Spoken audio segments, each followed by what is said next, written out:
Fala minhas amigas, fala meus amigos, tudo jóia? Eu sou Saulo Novaes, um curioso, e sejam todas bem-vindas, sejam todos bem-vindos ao meu, ao seu, ao nosso Papo no Auge, um programa focado na troca de ideias, sem censuras, sem preconceitos, gerando para você conteúdo muito inteligente, por essas bandas sonoras, sempre um especialista por episódio, tanto na Rádio Paulo Freire, AM 820, uma rádio da Universidade Federal de Pernambuco, como também na rádio da Universidade Federal de São Carlos. Estamos nos agregadores de podcast no YouTube. Muita informação, muito conhecimento sendo gerado de modo a amplificar a voz da ciência, a voz docente, a voz da educação. Eis o nosso propósito. Vamos pro auge.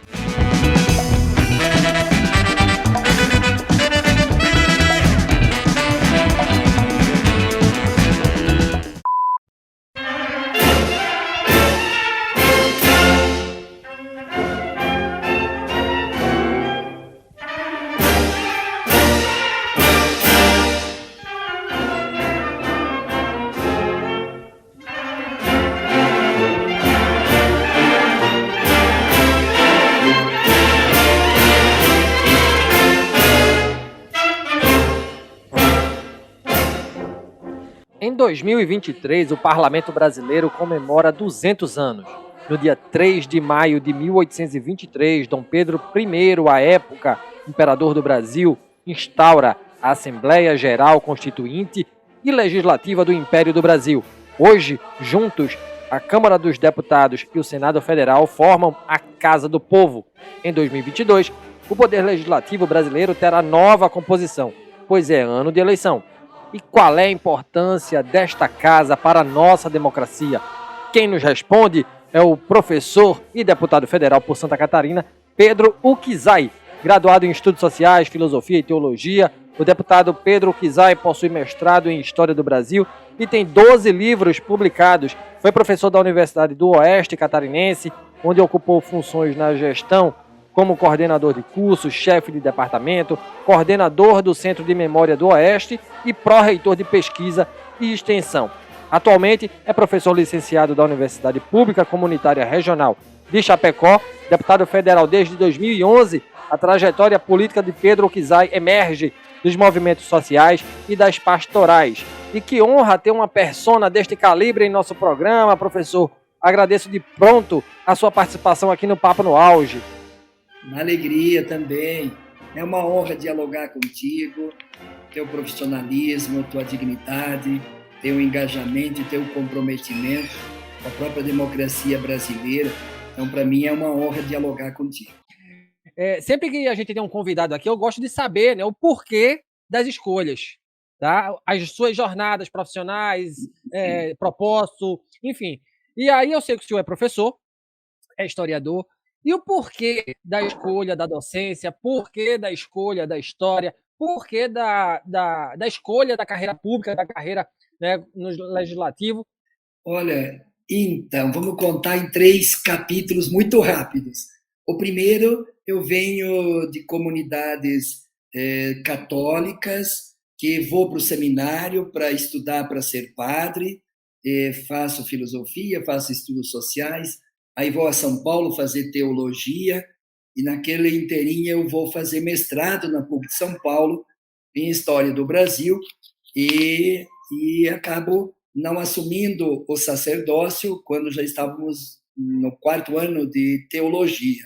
Então fiz uma opção de retornar para a escola. Eu dava aula já em Brusque na minha primeira experiência, quando estava ainda fazendo filosofia.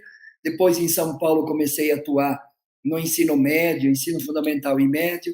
Aí depois comecei o mestrado, aí já fui para a faculdade, Cruzeiro do Sul, que hoje é a universidade, na Zona Leste de São Paulo, e movimentei-se na periferia, nas pastorais, nas lutas dos movimentos sociais, na luz de uma perspectiva teológica, que era a teologia da libertação, a opção pelos pobres, a opção pelos oprimidos, e fazer toda a luta coletiva e não individual. Então, sempre a ideia da transformação era uma transformação social, era uma transformação coletiva, e os sujeitos se faziam coletivamente nessa luta. E aí, quando eu fui para Chapecó, retornei à minha cidade de Chapecó, comecei a atuar na faculdade, na antiga Fundesc.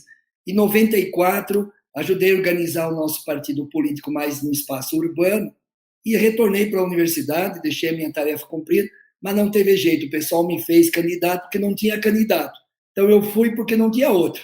Tá? Fui porque tinha que ir para ser candidato a deputado estadual, já direto, não fui vereador, e faltou 300 votos para me eleger já como deputado estadual. Aí voltei a fazer doutorado em São Paulo, na PUC de São Paulo. Em 96 fui candidato a reitor da universidade, fui eleito pró-reitor de pesquisa, extensão e pós-graduação em 96, e aí, com a eleição municipal, um deputado estadual se elegeu prefeito em Lages, em Santa Catarina, e outro colega meu, o Décio, se elegeu prefeito em Blumenau. Eu acabei assumindo uma vaga, renunciei à pró-reitoria da universidade e ocupei uma vaga na Assembleia Legislativa de Santa Catarina. E o que me marcou naquela experiência de deputado, depois eu renunciei para ser vice-prefeito, depois prefeito de Chapecó, depois retornei à Assembleia Legislativa como deputado estadual, e hoje, né, estou no terceiro mandato de deputado federal aqui no Congresso Nacional. O que me marcou na renúncia da pró-reitoria para ocupar um espaço e diz, por que das opções? Não foi muito, foi um movimento mais coletivo do que individual. Eu quase fui empurrado para a política. Fui empurrado de dois jeitos. Da compreensão que eu tinha que tinha que lutar coletivamente, né? Eu coordenava a Associação de Professores e Funcionários, fizemos greve, eu fazia assessoria e pastorais, movimentos sociais, então eu sempre tinha, e a igreja nossa da Teologia da Libertação teve um grande bispo na nossa diocese, que era Dom José Gomes, e ele nos inspirou para fazer as lutas coletivas, militar na política, inclusive. Então não tinha incoerência, mas eu fui empurrado para a política.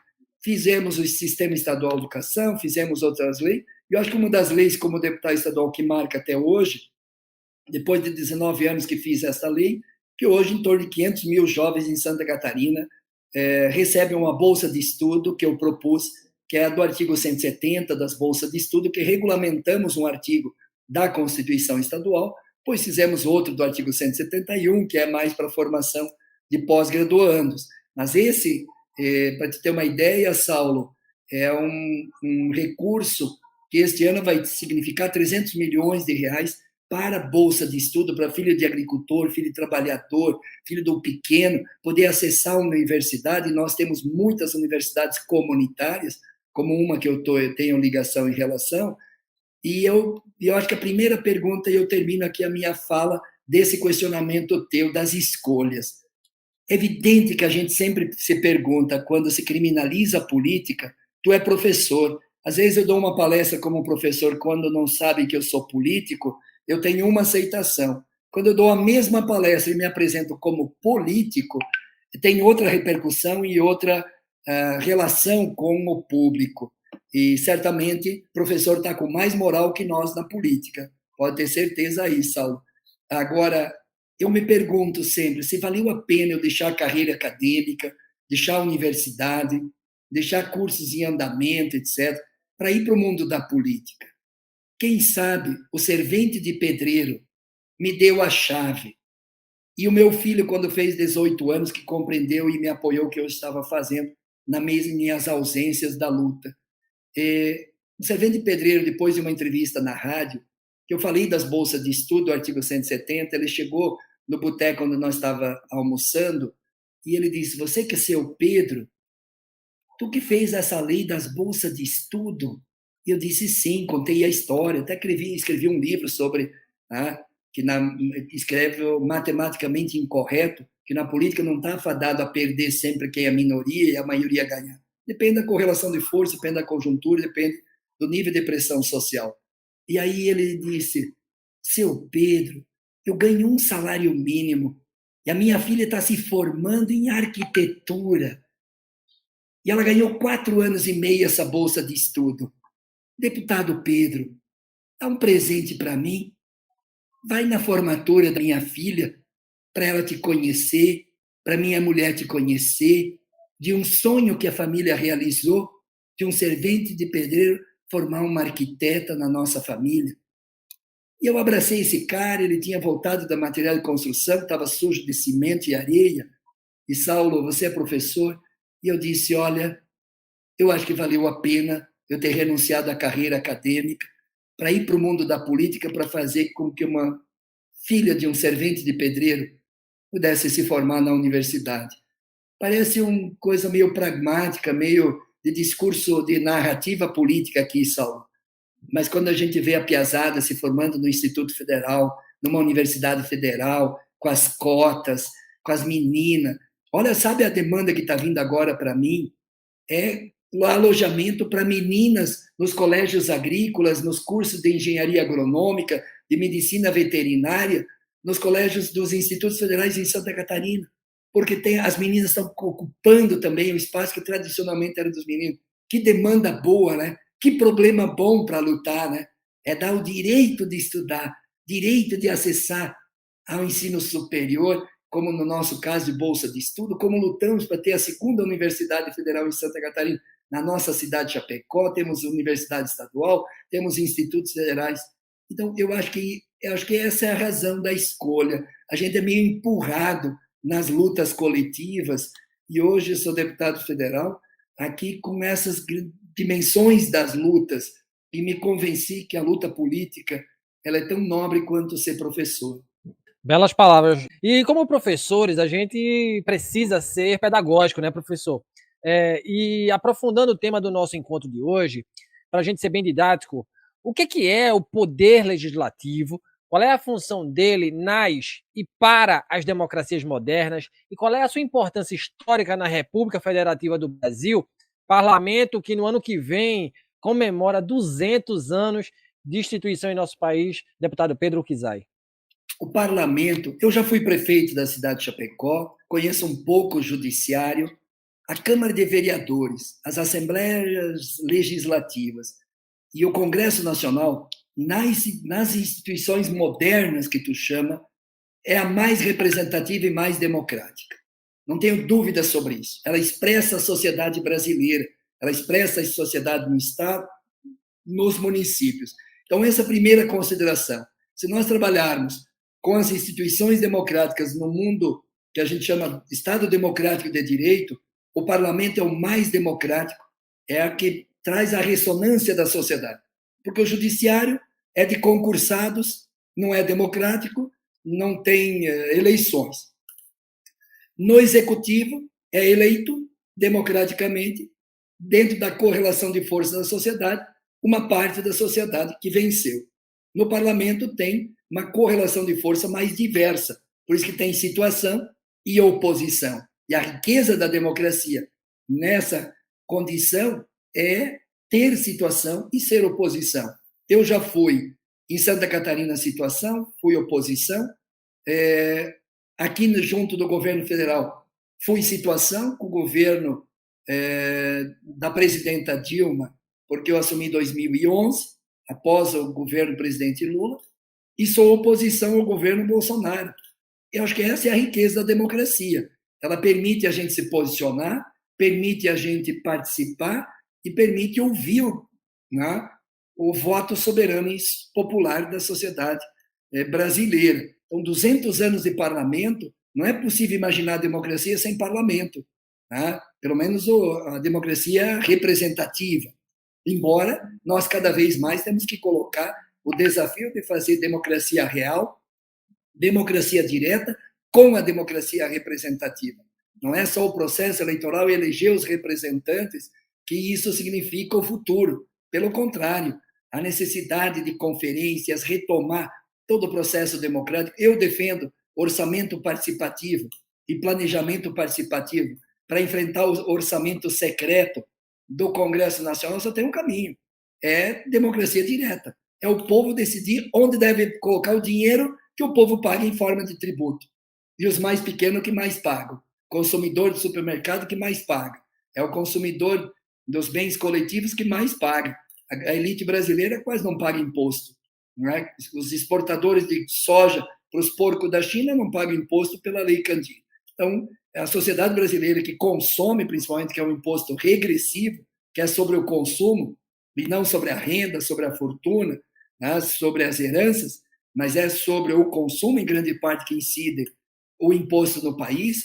Esse imposto tem que devolver para a sociedade brasileira, principalmente para aquela maioria que paga esse imposto. Então, 200 anos de parlamento, que comemora esse ano que vem, ela é fundamental e representativa. E as pessoas que estão nos acompanhando têm que compreender, não basta eleger prefeito, governador, presidente, tem que eleger os representantes do Congresso, porque emenda constitucional, como aqui, nem passa por presidente.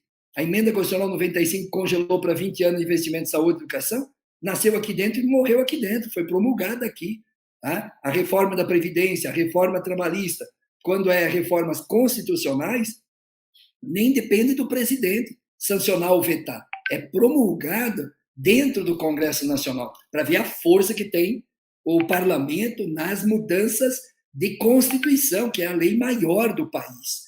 A Carta Magna, que constituímos com muita luta de 88, e que agora essa agenda, né, neoliberal, nesse momento histórico que nós estamos vivendo, estão desestruturando a própria Constituição de 88. Se não tivesse mobilização social, principalmente de servidores, professores, públicos, nós teríamos sido derrotados na PEC 32, que era o desmonte das políticas públicas e dos direitos do servidor público e da própria sociedade que pagaria a conta. Então, eu acho que é um espaço contraditório, é um espaço de luta, é um campo de batalha, é um campo de disputa. As pessoas têm que compreender o parlamento. Uns acham que é uma expressão da burguesia. Tem setores da esquerda que têm essa leitura. Outros têm a expressão de que pode ser a revolução. Eu tendo e compreendo o parlamento como espaço contraditório. E se é um espaço contraditório, é um campo de batalha, é um campo de disputa, é um campo de luta. De que lado você está? Se posiciona. Não tem neutralidade na política, não tem neutralidade na profissão de professor, né, Saulo? E não tem neutralidade na escolha do voto. O voto escolhe um lado da sociedade nas contradições sociais, políticas, ideológicas e culturais nesse momento. E tanto emblemático que está polarizado esses campos neste ano. Termino com a sua fala em endosso, não há neutralidade, né? Nenhum discurso ele é neutro. E como é que está desenhado o nosso parlamento? Qual é a leitura que o senhor faz dele de forma macro e micro, deputado? No macro, o espectro ideológico mais à direita é o que é hegemônico e maioria, ampla maioria no Congresso Nacional. Se a gente pegar entre direita e esquerda, direita tem 300 e poucos, 350, 330, 340 e 120, 130 com espectro de centro, esquerda, aqui no parlamento. Então, a ampla maioria tem espectro ideológico de direita, aí tu pode classificar uns setores mais à extrema direita, né, que se configuram com perfis mais ideológicos, mais reacionários, conservadores, e outros setores do parlamento têm um espectro mais ideológico liberal, neoliberal, né, que defende os direitos civis, as liberdades individuais, e são liberais na economia, são neoliberais na agenda econômica. E uma outra parte é conservadora, reacionária, nos valores, na cultura, com inclusive expressões fascistas, autoritárias, totalitárias, dependendo do perfil de cada um, e mais neoliberais na economia.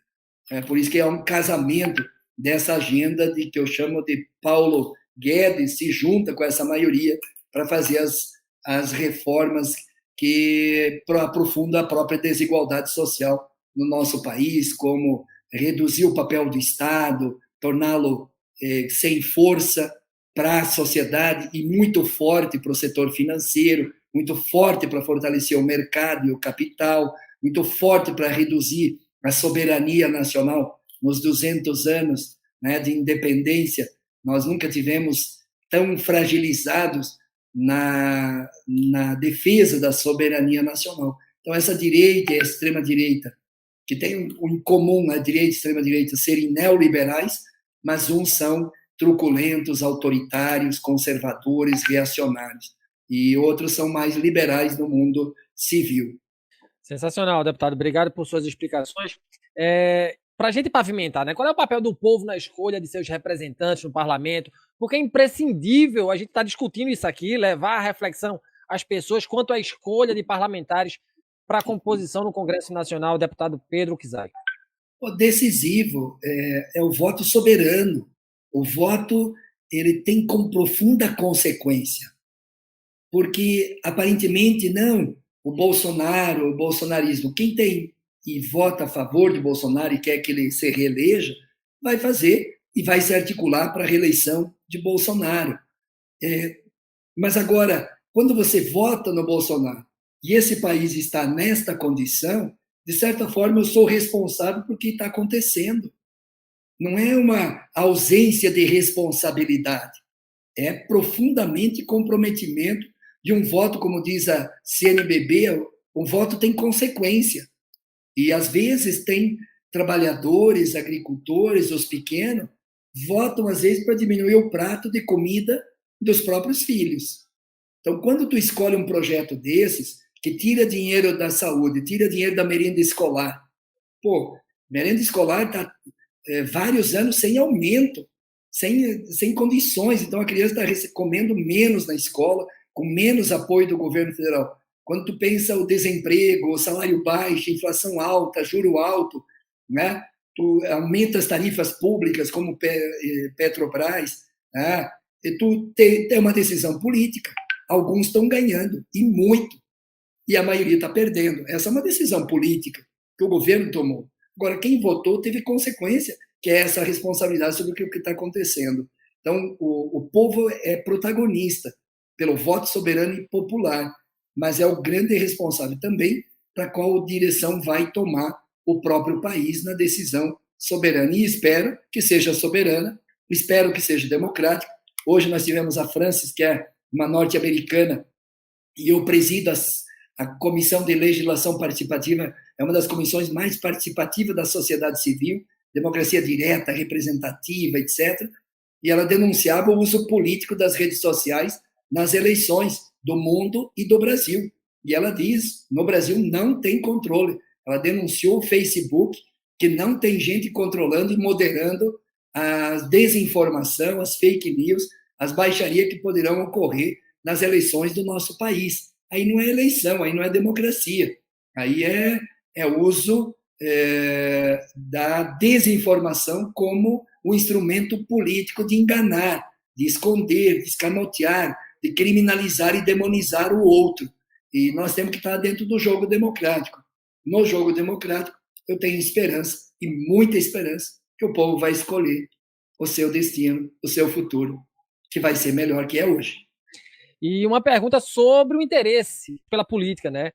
Entre os eleitores brasileiros, a gente tem um dado recente, impulsionada especialmente pela falta de compreensão sobre o sistema político, existe um interesse muito grande das pessoas, né? É o que aponta o estudo Panorama Político 2022, Opiniões sobre a Sociedade e Democracia, elaborado pelo Instituto Data Senado. Há 10 anos, o Data Senado indicava que 63% dos brasileiros tinham interesse em política. Hoje, esse percentual caiu a 53%. Como é que se muda esse panorama de desinteresse, deputado Pedro Kizai?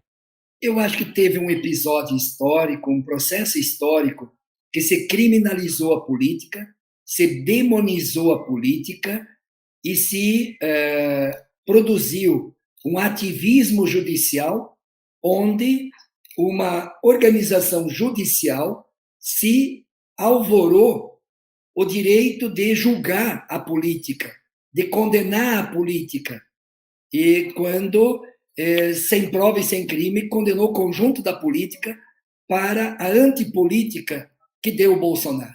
Bolsonaro é filho da antipolítica, da criminalização da política, da demonização da política. E por isso que não se recuperou ainda aquele desejo, a vontade de participar e se envolver na política.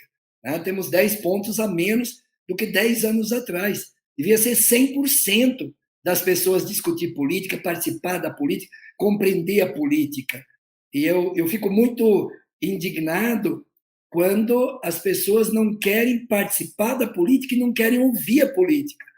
Esse o Bertolt Brecht já dizia, né, toda a sua poesia, de que qualquer aposentadoria é decisão política. Você vai ter escola pública, é decisão política. Você vai ter o SUS, ou vão desmontar o SUS, é decisão política. Você vai ter a Universidade Federal de Pernambuco ou Universidade Federal de São Carlos, é decisão política. Ou vão privatizá-las, ou vão cobrar mensalidade. São decisões políticas, como qualquer outra área da sociedade. Portanto, a participação da política ela é imprescindível para pensar a democracia.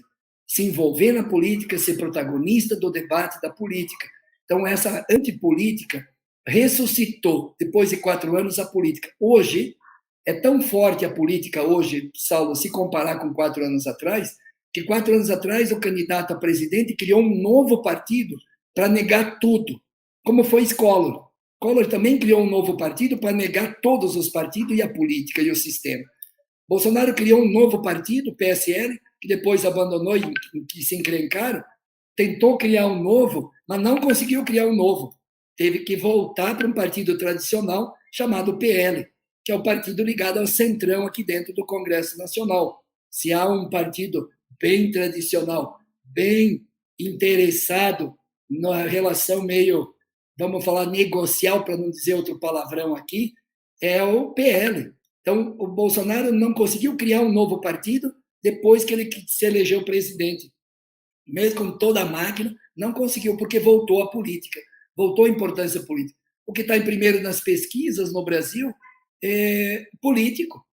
Foi presidente do país, participa de um partido político há 40 anos. Então, não é um partido novo, que está em primeiro nas pesquisas, não é um líder novo. Né? O povo está vivenciando 2 momentos. Uma parte da sociedade brasileira, que é o momento atual, quer reproduzir, quer fazer de tudo para manter esse projeto. O futuro está 3, 7, 8, 9, 10, 12, 13%, que são a chamada terceira via. E um outro sentimento do vivido, do experimentado, do sentido num passado recente, coloca um ex-presidente como mais preparado, mais competente, que tem maior sensibilidade para enfrentar os problemas hoje do povo brasileiro, que tem melhores condições pelo que já governou para a agricultura, criou 18 universidades, está com moral de dizer que pode criar mais uma em Santa Catarina ou em outro estado. Criou institutos federais, criou Minha Casa Minha Vida, que produziu o maior programa habitacional do planeta, como também lá do Mais Alimento para o Agricultor, como FIES e ProUni, que embora tenha que fazer uma avaliação para melhorar e tudo isso, tem essa dimensão. Então, eu acho que participar da política, se envolver, é ser protagonista dela. E dizer que tu não participar, a omissão e o silêncio, é também uma forma de fazer política. É uma forma. Então, por isso, Saulo, parabéns pelo teu programa, parabéns por eu ter a oportunidade e o privilégio de estar partilhando contigo e com todos que acompanham esse programa, de falar do que é sentimento, do que eu falei lá na primeira pergunta que tu me provocou, das minhas andanças na minha vida, e se valeu a pena. Eu estou com 59 anos, né? Estou 20 anos na vida pública, como prefeito, como deputado estadual, como deputado federal, se valeu a pena. Agora, se eu falasse aqui para ti, todas as leis que eu fiz, de todos os programas que eu ajudei a criar, todo envolvimento que eu fiz, eu começava a me perguntar, na universidade eu conseguiria fazer tudo isso? Né? Me envolvi como prefeito, criamos a universidade estadual.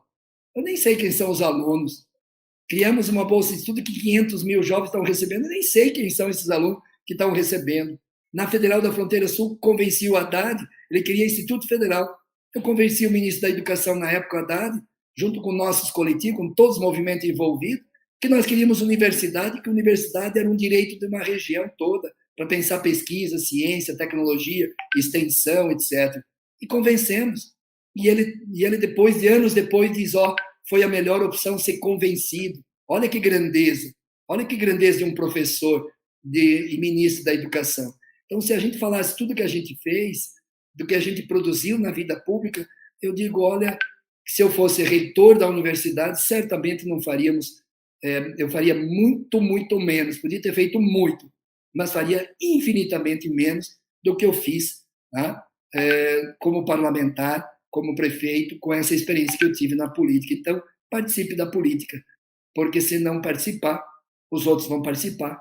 E se os outros vão participar, vão decidir a vida deles e a tua também. Então, te envolva e participa. Seja protagonista do seu próprio futuro e, mais ainda, do futuro de um país chamado Brasil. E como última pergunta, deputado, para a gente finalizar esse grande bate-papo aqui, esse ano a gente vai ter eleições majoritárias para governador, deputado, presidente da República, né?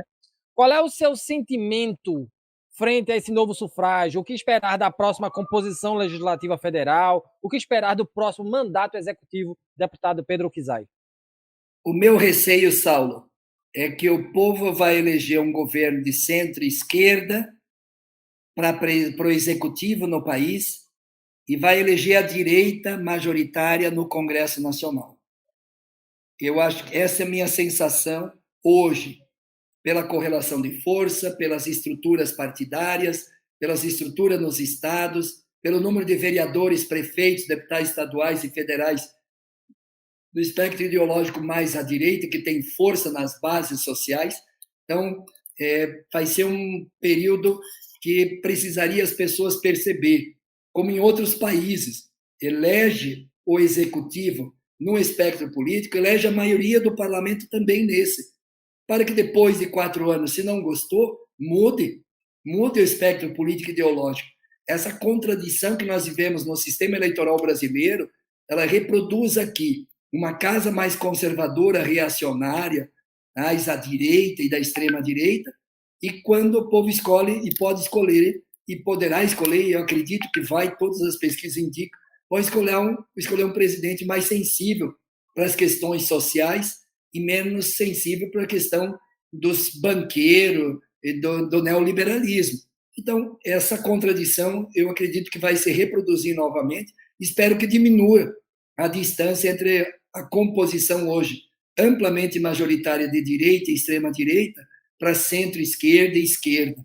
Eu acho que o povo poderia compreender que o Congresso Nacional vai segurar muitas iniciativas do Executivo se não tivermos uma nova correlação de força no parlamento. Então, eleger o deputado estadual com espectro que está ligado a um projeto político nacional, eleger governador com esse espectro político, eleger senador e deputado federal com esse mesmo espectro político, efetivamente é a possibilidade de fazer mudanças mais profundas na sociedade, numa perspectiva de construir com mais justiça social, com mais igualdade, com mais fraternidade e solidariedade nesse conjunto de regiões desse país que é um continente.